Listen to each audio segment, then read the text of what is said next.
Hi.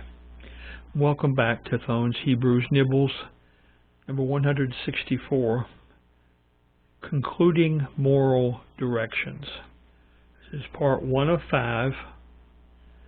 We're going to be talking about brotherly love, this first section. And so since this is a new section that we haven't read up to this point, we're going to read Hebrews chapter 13, verses 1 through 6. Let brotherly love continue. Be not forgetful to entertain strangers, but thereby some have entertained angels unawares. Remember them that are in bonds, as bound with them, and them which suffer adversity, as being yourselves also in the body. Marriage is honorable in all, and the bed undefiled. But whoremongers and adulterers God will judge.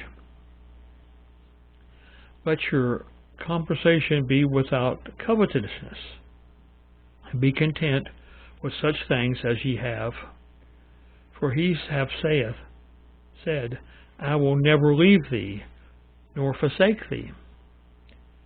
So what we may boldly say, the Lord is my helper, and I will not fear what man shall do unto me. Important stuff. And we are to be loving those with which fellowship. Why is this in the Bible? To understand those with whom we share love. And the communications is a question mark this time. Who are our brothers? The application to me. We remember that in the case with Israelites who had converted to Christianity, many family members had strongly opposed this change. Thus, their biological family may have disowned them. Their church fellowship, in many cases, may have become their sources of the close, beloved fellowship. Thus, brotherly and sisterly love is now between those brothers and sisters adopted into God's family. This is the first of several practical applications on how to serve the Lord.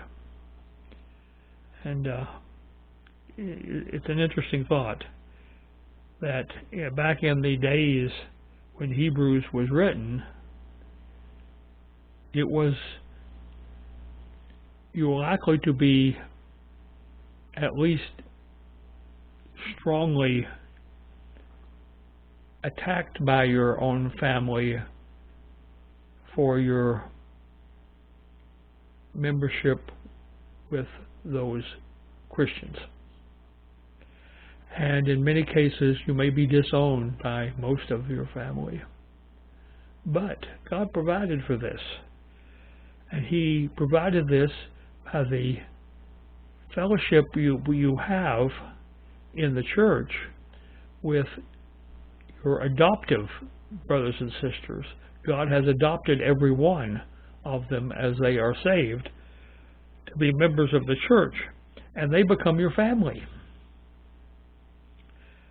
And this is, again, one of the first we're going to be talking about in this little group, several practical applications of how we can serve the Lord. That is, being a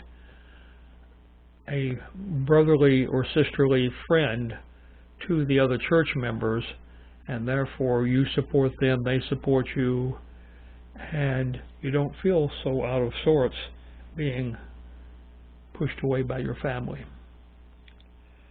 God says, brotherly love is its purest form with your relationship with other believers. It's purest. My response, Lord, thank you for showing us the difference between family and fellowship, loving relationships. A difficult thought in a sense. We always need someone that we love and we trust and we can enjoy their being together with them. And if your religious decision has made a dent in your biological family, always remember that your adoptive family, that is, those church members also like you that have been adopted by God, are your family then. We'll talk to you next time.